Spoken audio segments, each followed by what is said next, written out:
Hi, welcome back, guys, to another. Nah, we ain't gonna even start that way. I was just messing with you. I know it's been a while since I posted a video. I'm sorry about that. I've been dealing with legal issues and having to move. It's just been a long few months. But, anyways, today I wanted to go over and do my review of Microsoft you know, Flight Simulator 2024 versus Train Sim World. And I got a lot of people out there that enjoy playing sim games, and I wanted to go over, how well can you immerse yourself into these games? Can it be like, yo, I just got the call, they need me working for, like today's route that we're going to do, we're going to be working for Burlington North Santa Fe or BNSF uh, at their railway yard in Barstow. So I was thinking, dang, I need to make a video on showing how you can put these two together.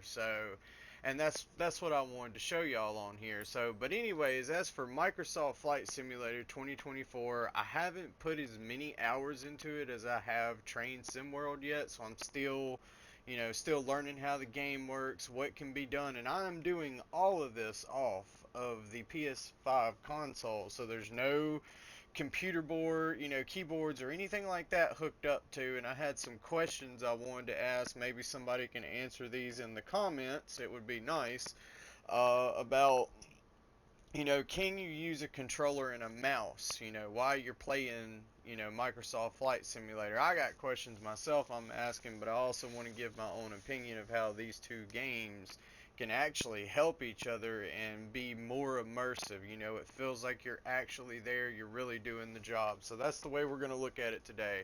So, in my career mode, I have a flight seeing business. So I kind of want to get through this kind of quick. I don't want to drag it out. I'll do that in other episodes where we actually, go through a full immersion of working for a company. You got to fly here, you got to drive the train there. It's going to be really cool. So, but anyway, so in career mode, I actually do own this plane. I saved up enough money to buy it. I like the way it looked. It looked like a little miniature Ferrari that had wings, but it's called a JMB aircraft VL3. So, back to the immersion part. Can you immerse yourself in these games pretty well? Well, I would say yes, with the help of Microsoft Flight Simulator. Where we're gonna, and I'm gonna show you for instance. So, where we're gonna be going is to Barstow, California. The airport that I'm going to be at is the Doggett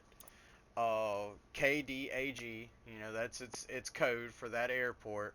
We're going to be right here, but I want to show y'all something. So, we get a call, we got to fly, because I'm down here in Louisiana, so I didn't, record that, but I actually did fly this off screen. This is going to be my closest airport to actually where I live in real life. So I would, I'd have to Uber drive, get an Uber to the airport, or drive my personal car, my motorcycle, that Yamaha R1. We can drive it up there and, leave it up in some type of lockup, and we can jump in our plane, and we're going to be taking a flight from Monroe, and I'm zooming out for y'all. We'll probably fly over. We'll probably need fuel by Arizona, so I would have stopped in Arizona. I'll show y'all that airport. And this is what I like about Microsoft Flight Simulator. This right here, the detail of the map is unreal. It's real life. They used, a satellite image and built their world off of it. This is what I wish that Train Sim World would do. Because think about it. Say that, this was a train track right here, going through between two areas. You're not going to be seeing way off into the distance. You're only going to see what is about a couple of miles next to the railroad track, and that's all the area that you can use AI to build you an actual scale model, world model of what it sees in real life and put it there on Train Sim World. You can go in, buff out the rough stuff that don't look right, but I mean all the way down to the car that's in the driveway at this house that you're passing by with your train, or they've already got it in here in Microsoft Flight Simulator. That's the reason why I showed you. So this would be the airport that we would stop at in Phoenix, and they got quite a few of them. I got 1, 2, 3, 4, 5, 6, 7.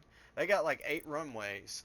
But anyway, so we would have to stop here for fuel. So back, trying to stay in the immersion. That's the thing. Can you keep immersion into this? So you would have to stop in Phoenix. You would simulate that. Then you would fly from Phoenix to Barstow. Now, the reason why this is important for Train Sim World is because we're going to be doing the not the sand patch, that's CSX. We're going to be doing the Cajun Pass, which is right over here into Barstow, and this is what I was going to show y'all. I know y'all can probably already see it, the people who play Train Sim World. Let me let the image clean up. Alright, so there it is. There's the satellite image of the Barstow, BNSF main yard. In fact, their main office businesses are the front office is right up here. This is where you would drive into it. You would park your car. This is the mechanic, fueling, and staging lane. And you'll see that in Train Sim World 5. So this is where you would get into your locomotive. You got inbound freight, which is up here. This is where they break down the freight either to load it or to be loaded. And then it is assembled on this line right here to go back down south to San Bernardino. Now you got a bunch of stuff. Mountain passes, there's like a 3% grade, so we're going to have to get a lot of engines. But anyways, it comes all the way down here to outside of Los Angeles, and I gotta find San Bernardino. Oh, here it is, right here. Alright, so San Bernardino Yard. There is going to be a massive train yard here somewhere. That's what I'm looking for. But there's the airport. If we were to go to San Bernardino, we would just land there. But I'm looking for their train yard. But anyways, I'll get in there and look up where the actual train yard is for San Bernardino. But that's the path that you travel on here whenever you are doing the Cajun Pass on Train Sim World. So, back to what we were going to do. We're going to actually take a plane out and we're going to fly it over that yard. All we got to do is follow this, this interstate pathway up or head out in a certain number of degrees. Well, I accidentally zoomed a little bit too far out. But anyways, we're going to take off here, we'll follow the highway, and we'll get over Barstow. It should show us the names of this stuff while we're in flight, because I do have visual references turned on, so you can see where the local cities are. Because, whenever I was playing Microsoft Flight Simulator, I wanted to know where I was at. Where am I flying over? I want to see what I'm looking at. And sometimes I would look up that place on Google Maps just because I flew over it, just to see, hey, what was going on in that town down there that I flew over. So yes, you can definitely keep immersions. Now this game, Microsoft Flight Simulator 2024, is multiplayer. So that means, you and a friend can take your planes and fly somewhere, or go, whatever the reason. You can do anything into here, like with the flight sim. You can fly around any part of the world with no restrictions at all. So you can definitely immerse yourself on this side. So, but anyways, let's go ahead and we're going to get started with our flight today. Now, I'm not going to be doing a full breakdown of Microsoft Flight Simulator and how to do everything. This is just going to be my comparisons of the two. Can you immerse yourself into them? Because simulators are supposed to be, immersive. You're supposed to be able, can I really pretend that I'm here doing what I'm doing right now? Now, they did a quick start on me here. I don't like that. Kilo Delta Alpha Golf traffic. I don't know why they did a quick start on us. Normally you would have to start up the plane and do it, and I'll show you that. Let's see. So they got us, ready to take off. So whenever you would get into this plane, it would be just like this. It would be completely turned off. Nothing going on. I know y'all hear a bunch of stuff humming. I don't know why the master avionics didn't turn off, but sometimes you do get a little bit of glitches into the game. Let me see if it'll let me out of the plane. Sometimes it will, sometimes it don't. Let's see, because I am not flying right now, so it should let me out. Okay. So anyways, this is the plane that I got. This is the one that I actually bought in career mode, you know, with my own money that I make. I use it to do personal, like, sightseeing flights. I also own a Cessna C or 729, something like that. It's just your basic overwing Cessna with the Garmin G1000 navigation system. So in Flight Simulator, you know, they give you stuff that you would actually really check on a real airplane before you would take off. So this is very, very immersive, very realistic. You have to check all this stuff pre-flight, because you definitely don't want none of the stuff that is telling you to be break. Like right now, see how it visually inspected it just because I looked at it. You know, that's some part of the game, but I ain't doing a breakdown of the game. You know, I'm just doing the quick stuff. This is where you would open this up right here. You would check your oil. It's got a lot of things that you got to check pre-flight, but we're just gonna keep this kind of quick today. And we're gonna get right up. We're gonna go ahead and get back into the plane again. Now, what we're gonna do is we're gonna get on our. Gonna actually pull up our flight plan real quick because we want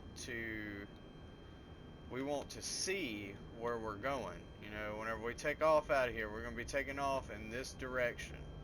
So what we want to do is we want to make a spot that we go to, you know, just in general. Like right here, add to flight plan or direct to.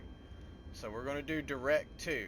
That takes us just straight there, and that's over the yard. So now that we got that, now we got a green path that we can look at, you know, on the map, or, you know, it'll show us where we're going on our pad now, because this actually sits to the, oh man, I keep hitting the wrong buttons. That is another thing about Microsoft Flight Simulator. If you are doing this on the PlayStation, it is very complicated. There are so many keybinds, it is unreal. It's hard to remember them all. Like it's pretty rough, I'm not gonna lie. But you know, if there's a way that you can hook up a mouse and maybe still use your controller, that would make things so much easier. You know, you're still flying with the joysticks and, you know, all your keybinds, but at least you can look with a mouse with this one and be able, because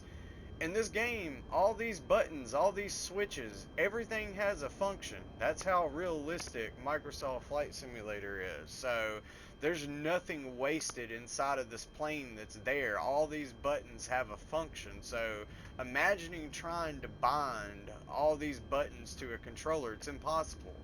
There would be so many button commands you couldn't do it. So whenever I say they give you the basics of flying, whenever you start out, you know, they get it where you can just barely fly the plane as it is. You're not even touching the surface of this flight simulator unless you start getting over here and learning what this stuff is doing. I'll come in there in a minute. Hold on. Jamie's trying to come up in here and interrupt my ass and everything else.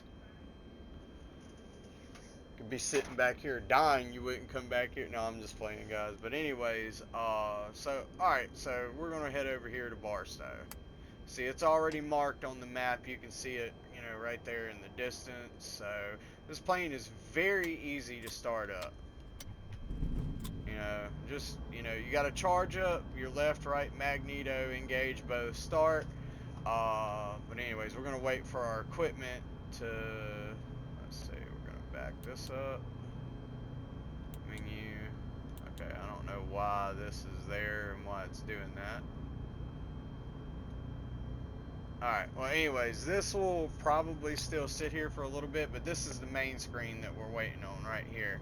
So anyways, you would taxi out of your air parking place, which was, you can see the taxi path. This little road back here behind us goes back to the hangar and where where you would park your planes. But yeah, let's go ahead and we're gonna go ahead and pull up out of here. Take off real quick. this thing takes off like a rocket. Like this thing is fast. We're already, yeah, we're up. Ooh, that thing. All right, so yeah, the controls are really touchy on here. That's another thing. I don't know why my flaps are all the way at 5%. Daggone. They had all types of stuff messed up on here.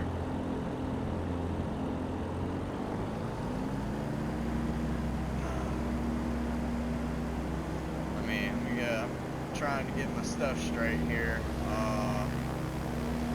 Let's have her. Where is the area that I'm taking off to? Alright, well anyways, we got a green pass, so we're not going to get too high over the airport. We're about 2,500 feet in the landing gear up. And I see the mark now. There it is. So we're going to stay at about 2,000 feet up into the air, and we're going to fly over the Barstow yard, where we're going to be at tomorrow morning, where we get ready to run our load. As for what load we're taking, I don't know yet until we get into office. You see, you can keep that immersion. You can be like, you would have to report to a command whenever you got there, and they would tell you, what, hey, this is what I need you to haul. So if you're doing stuff like this, you can be, Alpha Sierra X-ray Golf Sierra is type 1 mile southeast of 06 Charlie Alpha, 2500. Request flight following. Yeah, alright, so air traffic control, I got the AI turned on where I don't have to sit there and keep hitting random, random buttons in the middle of the flight. If I had a way of ease, like if I had a mouse that worked, that I could use at the same time as the controller, then yeah, I probably wouldn't use automatic, AI controlled traffic control. Now I still have to hit the acknowledge button. They didn't take that out. You just don't have to answer every little thing that comes through, because it'll get on your nerves at first. But that's the thing. Real pilots do that in real life. They have to answer all that. So if you're thinking about being a pilot, get ready to be talking a lot until you get that long stretch of where, wherever you're going. But anyways, so we're not too far out of Barstow. We're actually climbing. We're up to 2,750 feet. But I mean, look at this. This is literally what you would see in real life if you were in a plane flying over this area. And I actually do have it turned on live weather and its actual time of day. So I think I'm doing this at probably close to 4 o'clock in the afternoon. So anyways, that's the time that it simulates on Microsoft Flight Simulator. You can set that up where you set the time and date and flight conditions. But this is absolutely amazing to me, because that's the railroad over here to the left. Let me get over it real quick where you can see what I'm talking about. See if I can stay over top of the railroad as we go there. That is a rail path down there. In fact, you can see the trains parked on it from up here. You can see the box cars and stuff. So this is the route that we will be taking out of Barstow whenever we come out of here. But yeah, you see all this area, this mountain. Now this is where I think Train Sim World needs to pick up on from what Microsoft done. And maybe Microsoft needs to know how to, make their controls a little bit more, like say, if you had a kid that got this game, dude, they would absolutely quit playing it within an hour, because it was so hard to do anything on there. You had so many commands. I ain't saying change the game to Grand Theft Auto plane flying, but hey, if you had to, make it where it's like that. As long as it's easier for somebody to play, but you still got that side where if you want it hyper realistic, every button inside of these planes on Microsoft Simulator, they actually have a function. They're not just there to click on and off like they can be in Train Sim World. You know, you can still flick the switch, but that doesn't mean it's doing anything if you get, you know, if you're catching my drift. But in here, it does do something. Their realism factor is unreal in this thing. I mean, all the way down to the wind blowing outside and the dynamics that it uses against your plane. So I do appreciate that from Microsoft. I like that realism. I like that detail. So I understand Train Sim World probably is not going to get as dedicated, but this is a flight simulator. In a train world, like I said, you're not going to see very much more than what we're looking at right now inside that train down there. You're not having to build a whole world map, but you could. You could take Google Maps and you can build a simulated train world that is based off of the real thing. You can set up a levels into there where you build yourself up, you drive different trains, you work for different contractors, and you don't just, you know, if you want to, and they could make a killing off of it. Like say if, you know, you wanted to work for Burlington North Santa Fe or Union Pacific, or one of my favorites is CSX. I like CSX. I grew up watching CSX trains past my house every day, and I mean literally, like the train was close enough I could throw rocks at it. So it was very close to my house. There was nothing in between me but the grass. So anyways, you know, if you want to have that, you can still buy that, you know, buy that path where you can use it, or else it can become locked out for you, you know. But that would kind of take away from the immersion. You know, being able to access anywhere you would in real life on a railway. You know, everybody owns their rail line, so they could take, you know, how Microsoft Flight Simulator did their stuff here, and make a whole new train sim world that would be based off of real world events. Right over here, I can see the little bridge. So this is the yard. We're fixing to fly over the yard now. This is the back side of that yard. This is as you're coming into it. This doesn't actually illustrate on the map, but what we're fixing to get to will. This is some of the train path that you can get in on. Yep, it does show that part in there, and it ends right back there. But anyways, so we're flying over the Barstow yard right now. So whenever we get there tomorrow, before we start driving, you know, whatever they got us on for work, this is the yard that we will be at. Now, I wish there was a way it would leave a pointer on my screen while I'd done this, but anyways, this area down here to our right is incoming, and where they break down the trains, they load the trains, they do what they need to do here, and then they assemble them down here on this line, like where I'm pointing at with the back of my wing, right there. That's where they build and assemble trains out of this yard that's right below us. And that is the outgoing doing south to San Bernardino. That's, you know, that's the north side of the yard from what we're looking at, or I guess, yeah, that would be the north side is going to be incoming. The south side that we are coming over right now is going to be departure. These are trains built to head south. And these buildings that we're looking at, we're fixing to fly over them. We're going to be getting us a load out of here tomorrow. So, with these buildings that we are flying over right now is the main yard. I'm looking right there at it. That's the main yard. That's where you would park your car. That bigger building that's directly below us, that's where they work on locomotives and do maintenance work, and then this is your yard master area out here. So, you know, pretty cool to be able to see that in real life, you know, on another game, because this is exactly what it would look like.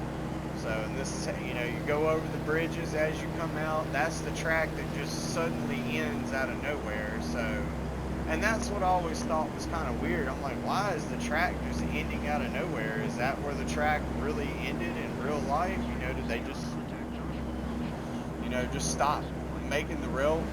You know, it only goes in a certain area? No, it continues to go, but that's all that they allowed to be in the game. So you can make an infinite world of track spawning into the game, going to wherever you want it. All you got to do is update your visuals using, Google Maps, like just like what they did in Microsoft Flight Simulator, but add it to your train sim world, or whoever designs this train sim world that I'm talking about, because it's completely different. But we're happy to get what we got. At least somebody tried to design one, but there is so much more that, like, if Microsoft come out with, instead of Flight Sim, they did a Microsoft, 2020 something train sim, and updated one using the same physics and, how they do their maps and all their stuff on here, and you have a huge multiplayer world that could do that. Get in there, you start out at low level, you're going to be a yard dog, you're going to be moving around empty cars and assembling the big trains, for the big guys to take on the higher level people that drive the bigger trains on the grades.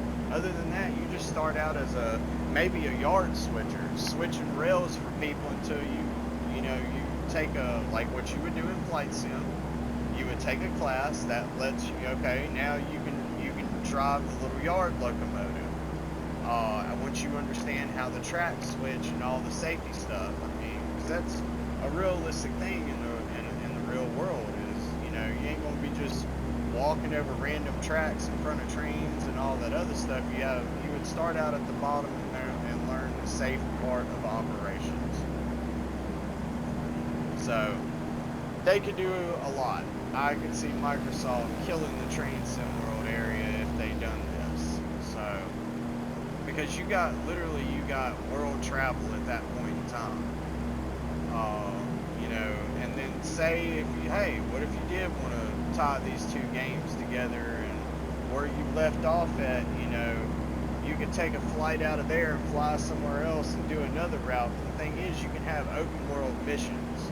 It all comes down to where do you want to go, what do you want to see, while you're doing what you love in the middle of it, whether if that's flying planes to all the way down to a Grand Theft Auto kiddish level. You got to make it for the kids so they can play.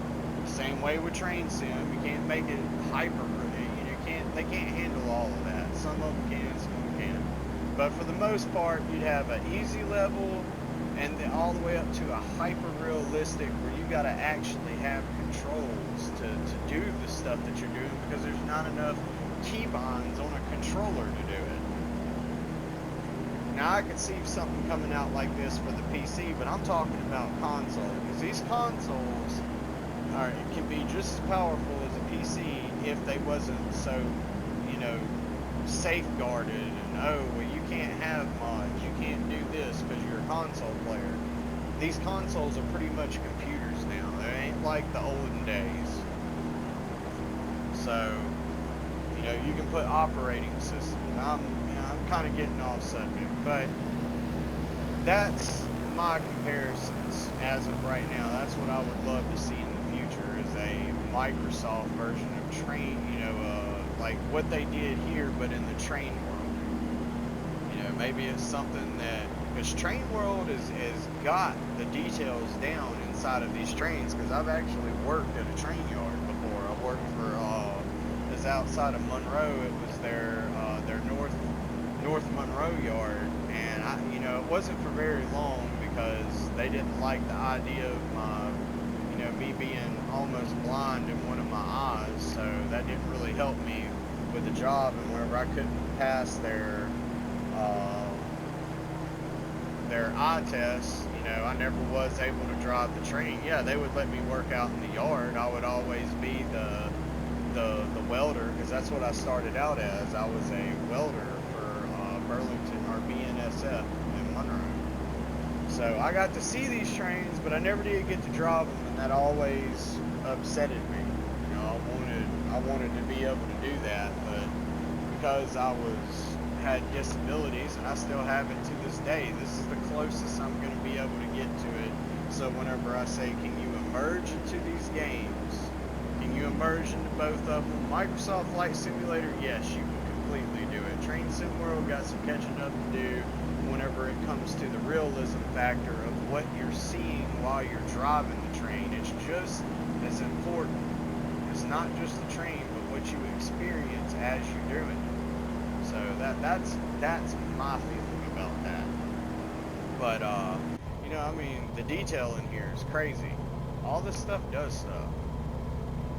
Train Sim World is pretty close, but not quite. I mean, I'm pretty sure, like, these buttons don't do anything here, but, you know, I knew you could find some stuff that's not interactive, but for the most part, whenever it comes to these controls up here, in Microsoft Flight Simulator, they are completely interactable, and they all have, you know, it does something whenever you do this. It has an action that comes out of you pressing that button. And it may not be good.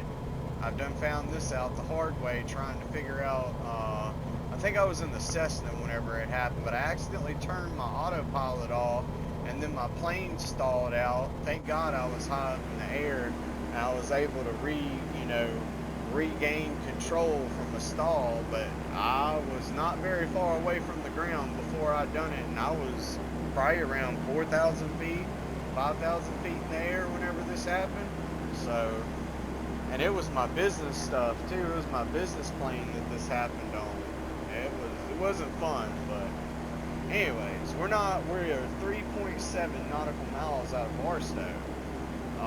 The Barstow Daggett airfield, and we're gonna get landed down here. And I guess tomorrow we'll be out there at the Barstow yard, and we'll be catching a load out of there. I'm gonna see if we can't get a pretty big train.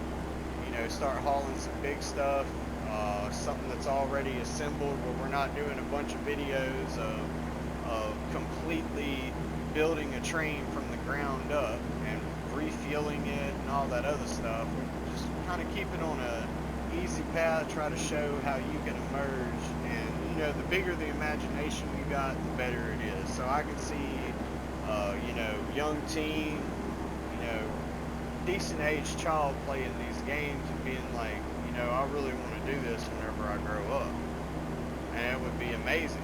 So we're going to go ahead and back our throttle down about 11, kick out our first set of flaps, which is going to slow our plane down, because we're 3,000 feet in the air right now. We're going to kick our secondary flaps in, try to lose some more altitude. I don't know if we're going to be able to land on that or not. The plane, it's trying to pick up a whole lot right now. You just got to watch your downward fall, because if you start losing too much airspeed, it can be a bad thing. Alright, so we're going to do good. We're going to be able to get it. Because you're not aiming at the end of the runway where those numbers and stuff are. You're trying to hit those two blocks that are up. You can see where the tires, see, they took the detail to show where the tires, say if this was pitch black, all you got to do is use your little screen. You see where that green dot is pointing at in the center of my avionics screen? That's where your plane will crash if you keep going straight. So we want to just barely hit. Let me see if I can do it. I kind of pulled up a little bit too soon. We're going to kill the throttle. And oh god, that was not good. Yeah, it's been a minute, guys, since I flew on here, so I probably just tore up my plane. But anyway, so we touched down back in Barstow. Oh my god, I'm so glad my plane didn't get destroyed. I think I did. I would have tore that up in real life. I thought I was closer to the ground than what I actually was. But anyway, so, you know, now you would bring your plane back over here. There's going to be where is this airport at? Let's see. Yeah, it's back over there.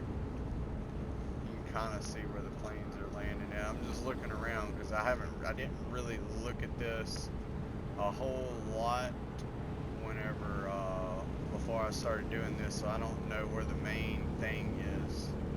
I'm pretty sure, yeah, okay, I see where it's saying to go. We're going to go this way. We ain't going to go all around the freaking airport to go park the plane.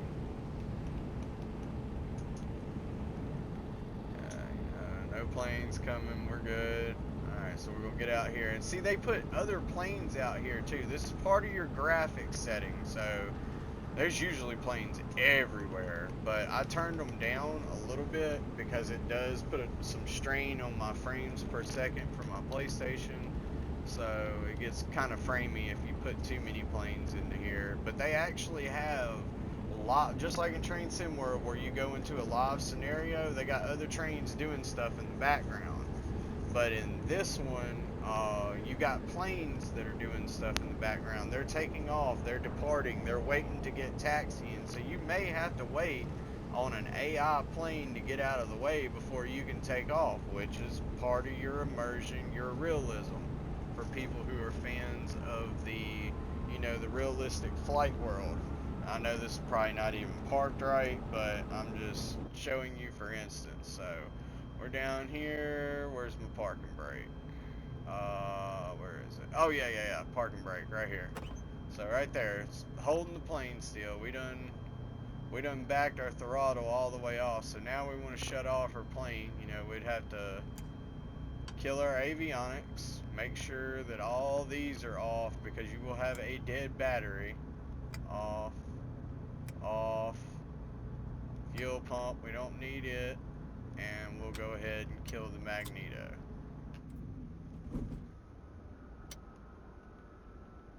Oh, wait a minute. Now we're off. Alright, so, anyways, this is what it, and if, you know, I can get out of the plane if I want to, and just go up here and hit this, but,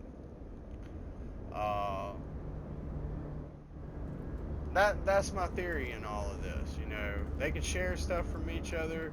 Can you emerge into both of these games and turn them into your, you know, world train flight sim, you know, experience? Yeah, they're still good. Now, I haven't got the new Train Sim World 5, or not 5, but like Train Sim World 6. I did not see the point in making a whole new Train Sim World whenever you already had a good one that you could have added to. Like, what was the point in that? You needed to be expanding these maps. You know, not necessarily giving more locomotive, but giving the player more immersion, because once you done drove that path from Barstow to San Bernardino, it's the same stuff. You want to see some different stuff. You know, use real world models, make them as DLCs if you want to, but can you combine these games together? Yes, because technically I just flew my plane that I own, you know, that I bought in career mode on Microsoft Flight Simulator, flew it out to the Barstow Doggett Yard, and guess what? Not even a couple of miles down the road is where the Barstow Yard would be whenever I Uber drive, you know, catch me a Uber out of here, because you wouldn't have your car with you. This is your way home right here to where the R1000's parked in Monroe. But anyways, so, but I mean, look at the realism in here. You do get some of that in Train Sim World, but it's not like this. It's not the same. But for the most part, yeah, it can be. But whenever you go to climb through the mountains and stuff, oh my God, let me get out of the way before I get ran over. All right. But that's what I wanted to show. First episode, we can fly over the Barstow Yard and show you what was going on there and where we're going to be at, and whenever we switch over to Train Sim World. I got to do some setting up in that. It's not as navigationable as Microsoft Flight Simulator is. Like, sometimes it randomly loads in trains and loads, and sometimes the engines are not where I need them to be, so I may have to get them where I need it before I start, you know,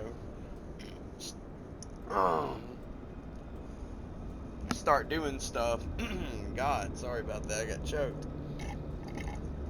But before we start our load and our departure to San Bernardino tomorrow, working for the railway. But yeah, you know, I'll continue this conversation and what we got going on, but we're gonna try to. And what I wanted to say, like even looking at this plane, you know, this is really how it's designed. We want to try to keep the immersion. We want to, as I play these little skits and go to different areas, you know, would this be something that you could really do in real life? And that's where your immersion comes from. You know, you're going to have stuff that's going to happen with games. They're going to freeze up and crash. They're going to do stuff. But for the most part of it, whenever you're coming home, you don't want to deal with stuff from the real world because it's normally garbage, you know, greed from other people. And the people that are suffering is because of that greed.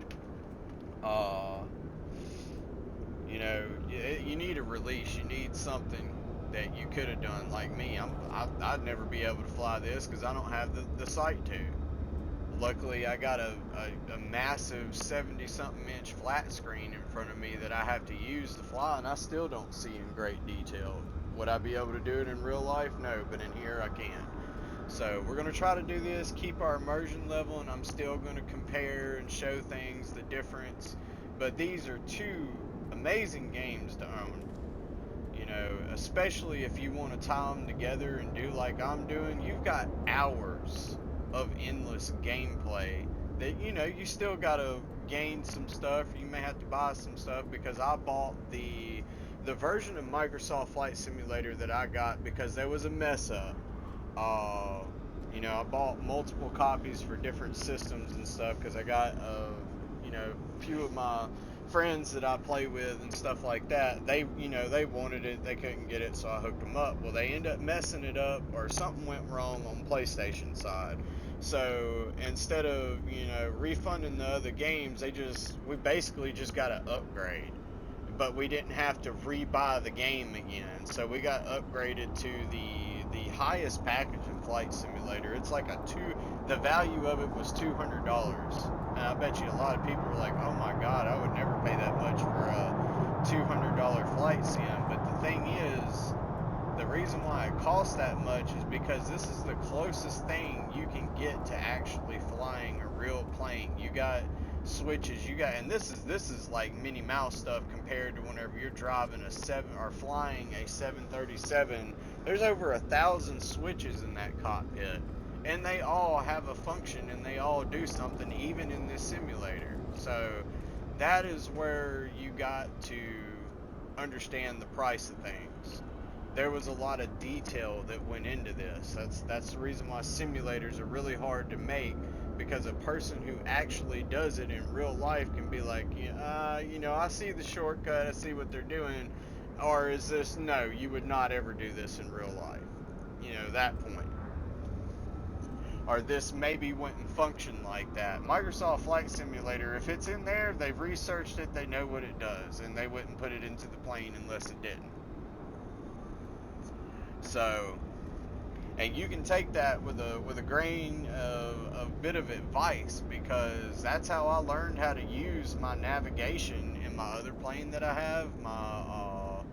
Here, I'll show it to you. We're pretty much done here with this flight. I'll show you my other plane real quick, since we're already on the Microsoft. I'll actually go into my career. I'll show you what all I got unlocked. I didn't make hardly any videos on that because I absolutely sucked whenever I first started playing. There ain't no telling how many planes I done wrecked. But anyways, oh yeah, this is my business. This is the money that it makes whenever I'm not, you know, not flying or whatever, because I own multiple planes. But in my certifications, I'm just working on the airplane side right now. The helicopters are a pain to fly. I done tried it. It didn't go well, but I got 4 more things to do before I've mastered this side of it.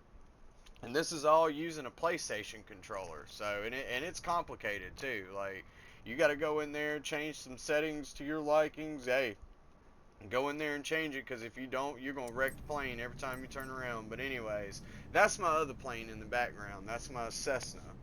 I can go in here to my companies, all companies, De Leon Air Inc. or De Leon. I done got so used to how other people say it, and I'm saying it like that. It's not De Leon, it's De Leon. But anyways, manage this company. Yep, there's my JMB aircraft. That's the one that we just flew over the Barstow yard. But this is my other one. It's a Cessna 172. Okay.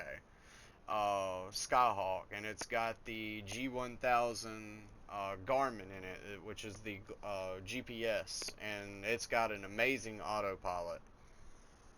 I haven't learned how to make them automatically where they follow in the IFR, which if you're talking VFR, that's visual flight reference. IFR is invisible flight reference, meaning you cannot see exactly where you're landing either because of rain, snow, a storm blowing in, whatever is keeping you from seeing it. That computer will actually guide you, but maybe a couple of 100 feet up above the runway, and you can slowly let the plane down from there and land in the pitch black darkness if you wanted to, where you wasn't looking outside at all. You was only looking at that screen inside of the plane that I was showing y'all earlier.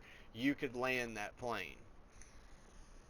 Because those big jumbo jets that fly around, they can't always see where they're landing. They got to rely on technology to get them down to the ground, and that's what all them buttons are in there for. A lot of them are.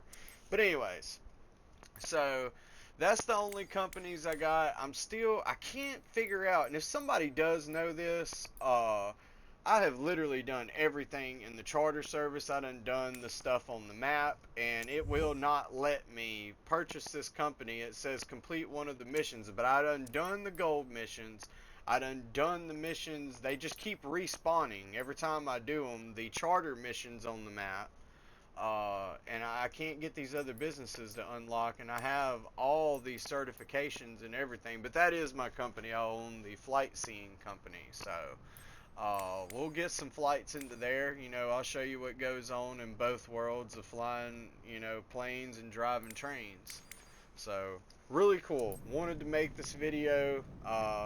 Both games are, like I said, they're pretty good. Microsoft has the lead right now in the simulator side, but I also understand these games were made a few years ago, or at least Train Sim World is. My version is a Train Sim World 5 that we're going to be going to whenever we build our train in the next episode coming out of Barstow for San Bernardino, and we'll catch a flight from San Bernardino.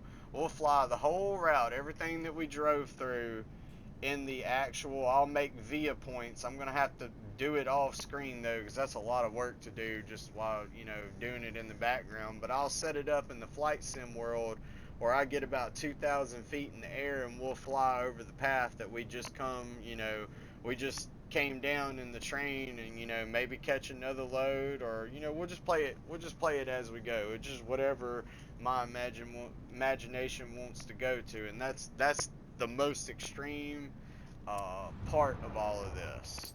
And I do the stuff that we're doing for making my videos in free flight. So if I hit free flight, I can pretty much look up every airport in the United States and take off from there. Like, I know Barstow is right up above Victorville because that train path goes through Victorville, Hesperia. Like, if you want to look up what, as you're going through these things, these train paths, it looks like you're going past chemical places and all types of stuff. Now, I know that's a road, but here we go. There's the railway. But anyways, that is Hesperia right there. You can look at all this stuff with a satellite image and see what you're actually, doing. But anyways, that train path goes through the mountain way because I almost die every time I go through there because I can't keep the train slow enough. But we're going to fix that come tomorrow. We're going to hook up a massive amount of engines to it and use the dynamic braking. But you can combine these two games. It's great. I like that because I was like, or I made the game like, voila, we're over here in California. The next day we're in Tennessee. No, this is going to be the in-between flight. So I wanted to combine two games to kind of make some good playthrough stuff. Because the not the Burlington North, but Norfolk Southern route is over here in this part of the United States. So you know what? We'll have to fly from Cali to go over here to drive for Norfolk. CSX is right out over here around Tennessee, connecting to Norfolk in some cases. So that's where I'm saying if Microsoft would make a game or a train sim that uses the same basics as this, instead of these little dots being airports, they're dots for train yards and stuff going on at them. You got two different worlds that you can almost connect to each other. Alright, that would be a lot of coding. Oh my god, to connect both of these, have where you could fly to places. You actually have you can own vehicles where you could fly to different train places or different airports or whatever. I mean, you only got a small path in between them, but you know, you can reflect what you got from the world map. That would be crazy. Like, I couldn't see them doing that. Having a flight train sim. Heck, if you were doing that, just make Microsoft World Transport Simulator where you got that, because you can see ships in Microsoft Flight Simulator. Like whenever I was flying over New Orleans, down here, you could see that there was ships out here in the water. No, I don't know if it was New Orleans. No. It was over here around Houston and Port Arthur. There's ships that come through here. So not only you got a whole world map, you got flight, you got driving capabilities such as cars or trucks. 18 wheelers is exactly what I'm talking about for the 18 wheeler sim guys. You could do this. You could put it all in one game. It's just, what do you want to do today? Do you want to drive a ship? Do you want to drive a truck, fly a plane, drive a train? It's all there, and they all connect with each other. Because most of the time, you got a big jumbo jet coming in. Guess what? You got to have somebody who delivers the stuff. Goes from 18 wheelers down to delivery vehicles. From plane to train, going to different yard. Everything has a place where it's going to in this world. And that's what I'm saying. On the immersion side of this, you could get deep into something like this. You could literally have a secondary job that would be something that you could learn close to what would go on in real life. But anyways, guys, that's what I wanted to do. I kind of wanted to go over my share of comparing Microsoft Flight Simulator to Train Sim World, and how I rated both of them games. They are both really good. I will make videos showing how I do make some of my content on here. Like if you want to create your own stuff, how I make certain trains appear in certain areas and stuff like that in a live scenario, not in the sandbox. In the sandbox, you can spawn up whatever you want to in Train Sim World, but it is a dead world. There is no other trains there whenever you come into a sandbox. But if you come into it in a live world scenario, like the way this game operates, where you got other planes taking off and flying and doing different jobs and stuff going on, you can do the same thing in Train Sim World by, going into the live scenario and then spawning in the trains that you need. And once you spawn in that train, then the AI automatically starts generating other trains from that DLC into your world. Over here where we was at the BNSF yard in Barstow, I had a CSX train. I had them starting to spawn up into there because that's what the computer does. It spawns up what's locally around you and makes active live trains that you do have to wait on, and sometimes that can be annoying. But anyways, the games itself, you can fully immerse. I feel that you can. And I'll even show examples of this. Like I said, we took a flight from Louisiana to Phoenix to Barstow. I took y'all on a flight around the Barstow yard showing exactly what we went over. And I may do Hesperia. I may break down every little city into there and we fly out to it and go check it out. And just do the whole do the whole route and show you the air visual of it and the train visual of it. But right now we're in Barstow, and I'll also pay attention to my comments. If y'all want me to fly the plane to another area for that, that train service, like the Sand Patch for CSX, we can fly that whole thing and run some freight on it and just go back and forth. But anyways, guys, that's my opinion. I would love to see, Microsoft come out with a train sim. That would be, I know they come out with one back in the day, but I mean, I'm talking about to the level of what they have done on Microsoft Flight Simulator and create in-world missions and a level plan as you can level up to drive bigger, more explosive trains, because that's what it comes down to is how much knowledge do you have before we have you driving a train that could take out multiple cities if you screw up something. So yeah, you got to build up your levels even in Train Sim World before you just jump out there on the open line. Everybody's got to start somewhere just like it is in the real world, but don't make it too grindy. You know, have it where you can set it up where you have a fast level of progression, you know, easier controls, like, you know, maybe for the kids do like, you know, pretty close to Grand Theft Auto controls, but they can still interact with the buttons if they want to and start learning what they're messing with actually has an action. That would be, but for the most part of it, they wouldn't lose attention from it. I mean, I would do this all day. Driving a truck, flying a plane, you could literally follow a package from where it leaves the house and gets all the way to the other side of the world, if that may be, and actually do the work that it took. It makes people appreciate the stuff that goes on in the world that nobody gives a crap about. If truck drivers shut down, this place would be horrible. If planes shut down, if any of that stuff shuts down, you would literally have a system that would collapse on itself. It's very important work, but that's my opinion. But anyways, on that next episode, guys, I'm gonna catch y'all on Train Sim World 5 at the Barstow Yard, and we're gonna catch a flight, or not a flight. we're gonna take a load down to San Bernardino, and we may take a flight from San Bernardino to Barstow on Microsoft Flight Simulator. Got to figure out that. But I'll catch y'all on the next one. Thank y'all. Please like, subscribe. I'm gonna try to be doing more stuff on my channel. I know I ain't done a video in a while, but it's just been a lot of stuff going on and things have done calm back down.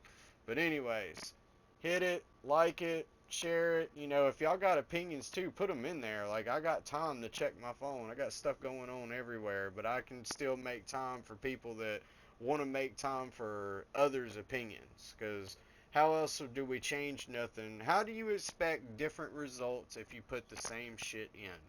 You can't. It just don't work. You can't expect change if you're doing the same stuff. So unless we go to sharing information and give our opinions on how we like our games and how we want to play them, how do you expect them to change from the norm that we've been seeing for the past, what, almost decade now? Done. I'm ready to see some real world stuff. But I'll catch y'all on the next one and whenever we go to Barstow. Later.